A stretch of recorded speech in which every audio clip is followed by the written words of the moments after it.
About the death of Bobby Mitchell, which we learned about late Sunday. Mitchell was a Hall of Fame player because of his incredible playmaking ability, but he was so much more than that, especially to the black community in Washington, D.C. Joining me via Skype to talk more in depth about the late, great Bobby Mitchell is Darren Haynes, the sports director of WUSA 9 in Washington, D.C. Darren, thanks for taking time out of your schedule to be with us. I was thinking about this after learning of Bobby Mitchell's death. Is there really any way to measure what he meant to the D.C. area, the DMV?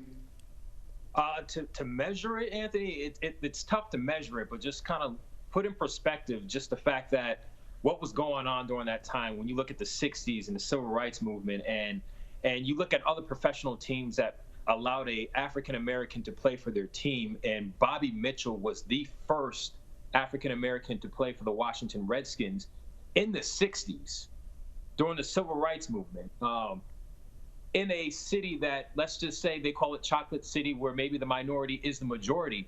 To see a guy like that, Bobby Mitchell, to break a barrier like that speaks volumes as far as in what the legacy that he left behind, or should I say the barrier that he broke here in Washington, D.C.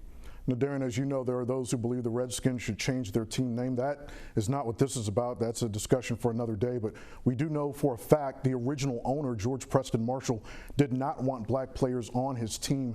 Now, for a number of reasons, in 1962, Mitchell traded to D.C. and, as you said, became the first black player for the Redskins.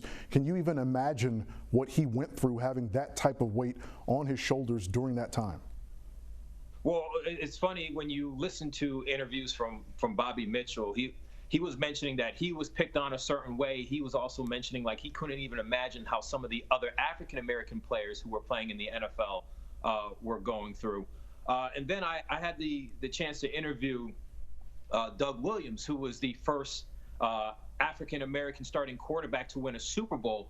And Doug Williams was talking about some of the stories that he had with Bobby Mitchell and the fact that it wasn't just the white people who were going against Bobby Mitchell, but also just the black people, just because of the level of class that he was in. So he had to face arrows coming at him from both particular ways. But when you look at the former owner of the Washington Redskins, in the NFL, they started drafting players and allowing those black players to play on teams in the 40s. You know, the Redskins didn't allow it to happen until 1962. Becoming the last team to do so. Well, sadly, we follow that story with an update on this one. Less than a week after apologizing for deleting this tweet, Mike Leach has work to do. Mississippi State Athletic Director John Cohen says the Bulldogs head coach will take part in listening sessions with students, alumni, and community groups. And when it is allowed again, he will also take guided trips to the Mississippi Civil Rights Museum and the Museum of Mississippi History.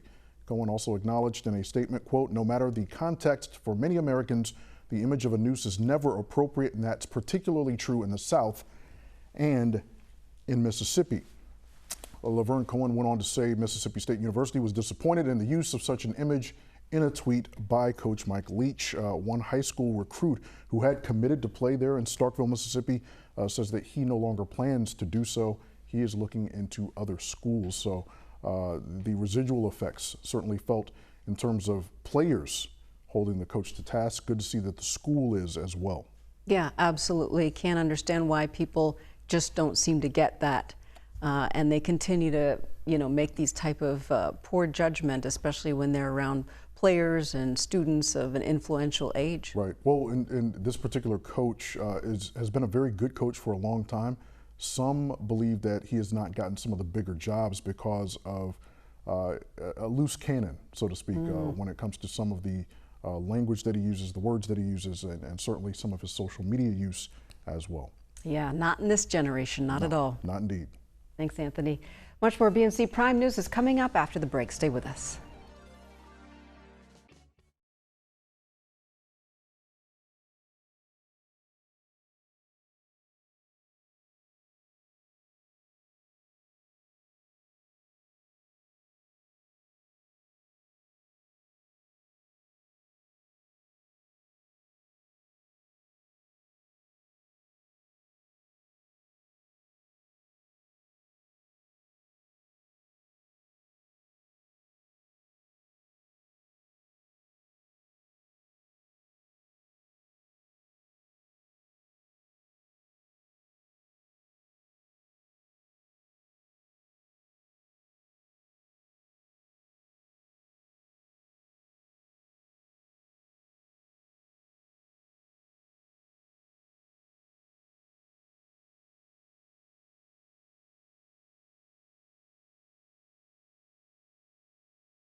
The coronavirus lockdown in Wuhan has been lifted. The city was China's epicenter for COVID-19. Life within Wuhan has already been slowly returning to some degree of normalcy even before April 8th. And this includes the resumption of public transportation and the reopening of some businesses. Outbound travel from Wuhan is one of the services that has reopened. Inbound restrictions, which were never as strict, had already eased off before the lockdown was lifted. Wuhan had been on lockdown since January 23rd in efforts to prevent the spread of the coronavirus. Amazon says its workers who violated social distancing guidelines could soon be out of their jobs. The company says it will start firing those who intentionally violate the guidelines after they are giving up to 2 warnings. The guidelines require employees to stay 6 feet from one another while working, but some workers say it's often impossible to do their jobs and stay 6 feet apart. One former employee in Staten Island, New York, says Amazon used the policy as retribution against him.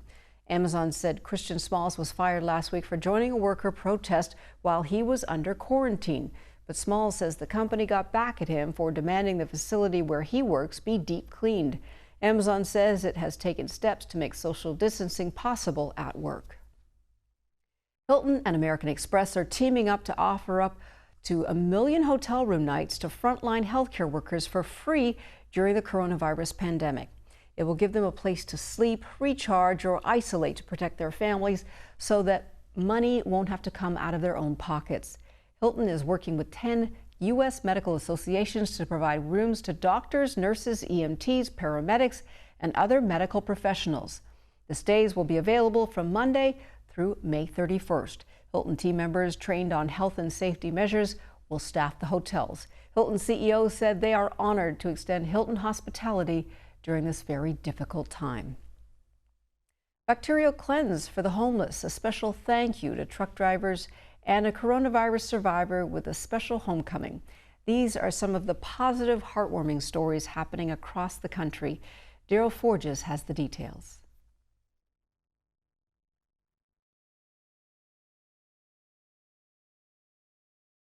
And it looks like we don't have that report right now from Daryl, but we do have a lot of wonderful stories about people who are coming together despite the difficult times that we are dealing with during this coronavirus outbreak.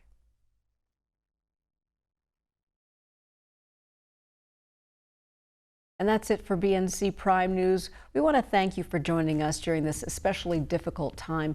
We know that many of your families and friends are going through difficult times, and we want to give you as much information as we possibly can to make sure that you get through this crisis as quickly and easily as possible. As always, our programming is here for you 24 hours 7. We have our morning show, BNC in the Morning, with Ariana and Lauren, and of course, Kevin with the weather forecast. Thank you so much for joining us this evening. We appreciate you joining us. Have a safe and healthy night.